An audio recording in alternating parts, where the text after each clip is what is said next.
में जब से ये वीडियो वायरल हुआ, तहलका मच गया है। हारते हुए जेलेंस्की का ऐसा वार देखकर व्लादिमीर पुतिन और उनके कमांडर हैरान।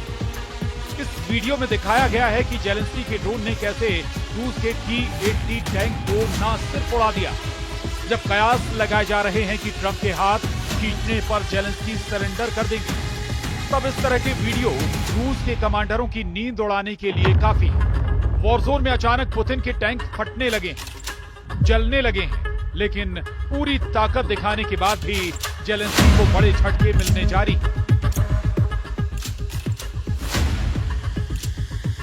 व्हाइट हाउस में ट्रंप और जेलेंस्की के बीच हुई इस तीखी बहस के 3 दिन बाद ट्रंप ने एक नया हुक्म जारी किया है और ये हुक्म एक नई गारंटी दे रहा है। गारंटी इस बात की कि यूक्रेन ये युद्ध पक्का हारेगा।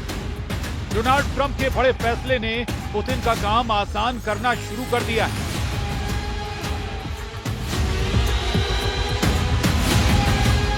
डोनाल्ड ट्रंप ने उस हाईवे को बंद कर दिया है जिससे यूक्रेन तक अमेरिका के हथियार पहुंचाए जा रहे थे।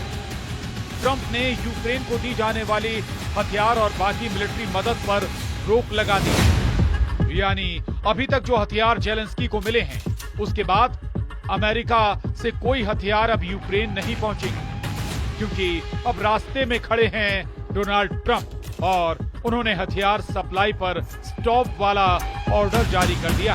यूक्रेन में बहुत भयंकर युद्ध चल रहा है।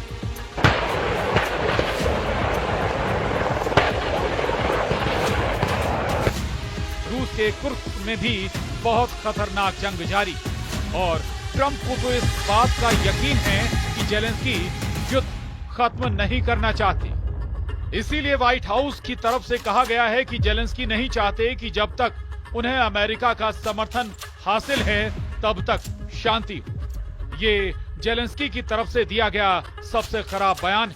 अमेरिका इसे बर्दाश्त नहीं करेगा। और फिर डोनाल्ड ट्रंप ने उस सड़क का फाटक बंद कर दिया जिस रास्ते से यूक्रेन हथियार पहुंचाए जाते हैं।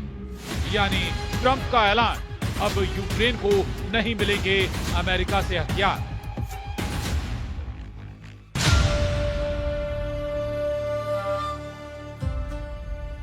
जैसे ही ये खबर रूस पहुंची, असर दिखने लगा। यूक्रेन पर हमलों को लेकर पुतिन के कमांडरों का हौसला बढ़ गया। यूक्रेन के ओदेसा और सूमी में जहां जहां पुतिन के ड्रोन और मिसाइलें गिरी, वहां सब कुछ जलकर राख हो गया।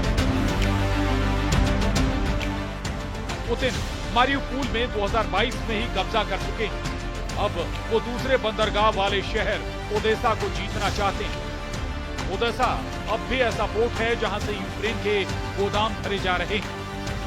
यही वजह है कि पुतिन के कमांडरों ने हाल के हमलों में ओदेसा को लगातार अपने टारगेट पर रखा है। पुतिन की सेना समुद्री रूट पर कब्जा करके यूक्रेन को दुनिया से काट देना चाहती है।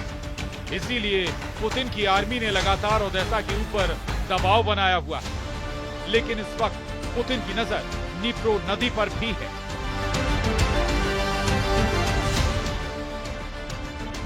ऐसे में अब ट्रंप के हथियार रोको ऐलान के बाद जेलेंस्की के लिए ये मोर्चा संभालना मुश्किल हो सकता है। सवाल है कि जेलेंस्की को अमेरिका से जो हथियार मिले, उनकी सप्लाई बंद होने के बाद जेलेंस्की क्या करेंगे, कैसे अपने शहरों को बचाएंगे। अमेरिका ने यूक्रेन को अब तक जो हथियार दिए हैं वो वाकई कई मोर्चों पर गेम चेंजर साबित हुए हैं। और जो मदद बाइडेन के दौर में की गई है, उसने रूस को कई फ्रंट पर आगे नहीं बढ़ने दी। इनमें सबसे खतरनाक हिमार्स सिस्टम। अमेरिका ने यूक्रेन को ऐसे 40 सिस्टम दिए। अमेरिका ने यूक्रेन को 155 मिलीमीटर वाला गोला दागने वाली 200 तोप भेजी। अमेरिका ने जेलेंस्की को 105 मिलीमीटर का गोला दागने वाली 70 तोप दी थी। अमेरिका ने यूक्रेन को पैट्रियट और नेसम्स सिस्टम दिए, जो बेहतरीन एयर डिफेंस सिस्टम। इन्हीं की मदद से जेलेंस्की ने पुतिन की 7 हाइपरसोनिक मिसाइलों को मार गिराया और रूस के लड़ाकू विमान पर कीव के आसपास उड़ने से परहेज करते रहे। इसके अलावा अमेरिका ने यूक्रेन को अपने 31 एम्ब्रेम्स टैंक दिए। अमेरिका ने यूरोप के देशों के जरिए 45 T-72 टैंक भी सप्लाई करवाए। अमेरिका ने यूरोप को 10,000 से ज्यादा एंटी टैंक जेवलिन मिसाइल भी दी। यही वो मिसाइल हैं जिससे जेलेंस्की के सैनिकों ने पुतिन के सबसे ज्यादा टैंक फोड़े। इसी तरह और भी हथियार सप्लाई हुए। अमेरिका ने 20 हेलीकॉप्टर भी भिजवाए, जिसमें अटैक हेलीकॉप्टर भी शामिल। अमेरिका ने यूक्रेन को 2 हार्पून कोस्टल डिफेंस सिस्टम भी भेजे, जो ओडेसा में तैनात किए गए। लेकिन उनसे क्रीमिया तक अटैक भी किया गया। अभी तो इन हथियारों में F-16 शामिल नहीं किए गए, जो यूक्रेन को यूरोप के जरिए मिले। लेकिन उसके पीछे अमेरिका की ही हरी झंडी थी। यानी अमेरिका ने न सिर्फ जेलेंस्की के तोपखाने को मजबूत किया, उनकी एयर डिफेंस बैटरी भी दोबारा चार्ज कर, साथ में F-16 जैसे खतरनाक लड़ाकू विमान भी यूक्रेन के मिलिट्री बेस तक पहुंचा दिए। जब जब जेलेंस्की ने F-16 को उड़ते हुए देखा, उनमें अलग जोश जागा, ऐसा जोश जिसने उन्हें पुतिन से टक्कर लेने वाली हिम्मत दी। लेकिन वो बाइडेन का दौर था और अमेरिका के बॉस डोनाल्ड ट्रंप हैं अब। वैसे भी व्हाइट हाउस में ट्रंप और जेलेंस्की की मीटिंग के बाद पूरा युद्ध बदल चुका है।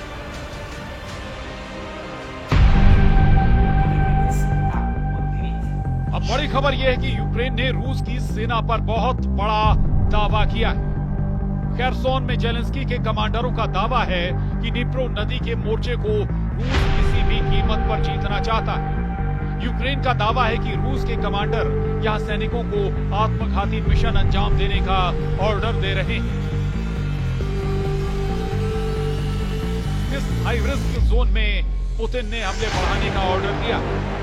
खेरसोन की जमीन ने खूब जाने ली और यहां नुकसान सिर्फ रूस का ही नहीं हुआ, यहां यूक्रेन के फौजी भी बड़ी तादाद में मारे गए। जब पुतिन ने 2022 में यूक्रेन में युद्ध शुरू किया, तब उसका सबसे बड़ा लक्ष्य था क्राइमिया को रूस के मेनलैंड यानी मुख्य भूमि से जोड़ना। इसके लिए खेरसोन और मारियुपोल पर कब्जा जरूरी था। यहीं से पुतिन हाईवे बनाकर क्राइमिया तक पहुंचना चाहते थे, लेकिन खेरसोन की जंग आसान नहीं रही। जब से यूक्रेन की सेना को अमेरिका से हाइमार्स रॉकेट सिस्टम मिला, रूस की इस इलाके पर पकड़ ढीली होती गई। बाद में दूसरे हथियारों से भी यूक्रेन की सेना की रेंज बढ़ती गई और पुतिन की सेना को कई मोर्चों पर पीछे भी हटना। सवाल है कि अब जेलेंस्की क्या करेंगे, क्योंकि अमेरिका ने यूक्रेन को बड़े बड़े हथियार ही नहीं दिए। हालांकि ट्रंप ने जब से हथियार रोके हैं, जेलेंस्की के युद्ध को लेकर सुर बदल गए। अमेरिका ने जेलेंस्की के जवानों की छोटी छोटी जरूरत भी पूरी की। उनकी वर्दी से लेकर उन्हें जिन कलपुर्जों की जरूरत थी, वो भी अमेरिका ने पहुंचाए हैं। माइनस डिग्री तापमान में भी जेलेंस्की की फोर्स अगर मोर्चे पर डटी रही, तो उसकी वजह अमेरिका से पहुंचने वाली रसद रही है। वैसे ये खबर इस वक्त यूक्रेन की हेडलाइन है। वहां के तमाम चैनलों पर यही मुद्दा छाया हुआ है। ट्रंप के हथियार रोकने वाले आदेश से यूक्रेन को बहुत ज्यादा दर्द हो रहा है, इसमें कोई शक नहीं। वैसे ट्रंप ने अपने इरादे राष्ट्रपति पद की शपथ लेने से पहले ही जाहिर कर दिए। अमेरिका ने नवंबर में ही यूक्रेन को अटैकम मिसाइल इस्तेमाल करने की मंजूरी दी थी, यानी 300 किलोमीटर की रेंज तक वाला वार जेलेंस्की के लिए करना आसान हो जाता। तब ट्रंप ने इसे बाइडेन की बहुत बड़ी गलती बताया था। वैसे इन हथियारों के बावजूद पुतिन ने अपने युद्ध में कोई कमी नहीं बरती। वो उन इलाकों पर और चोट करते आए जहां वो पहले से मजबूत थे।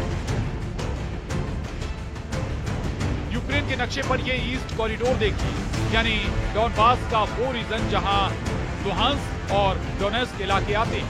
इसके साथ ही रूस दक्षिण में मारियुपोल और क्राइमिया तक रेड कॉरिडोर बनाना चाहता और इन्हीं इलाकों में मजबूत पकड़ हासिल करके वो यूक्रेन को बांटने वाली नदी नाइपर के जरिए ईस्ट और वेस्ट वाला फ्रंट तैयार करना चाहता है। अगला एक हफ्ता यूक्रेन के लिए बहुत अहम होने वाला है। अभी जो हथियार रोकने का ऐलान हुआ है, वो भी अलग अलग फ्रंट से जेलेंस्की के पास बनाएंगे। तब कमांडर बताएंगे कि कौन से हथियार खत्म हो चुके हैं, कितने और बारूद की जरूरत है। तब जेलेंस्की के सामने असल चुनौती नजर आएगी। Bureau report.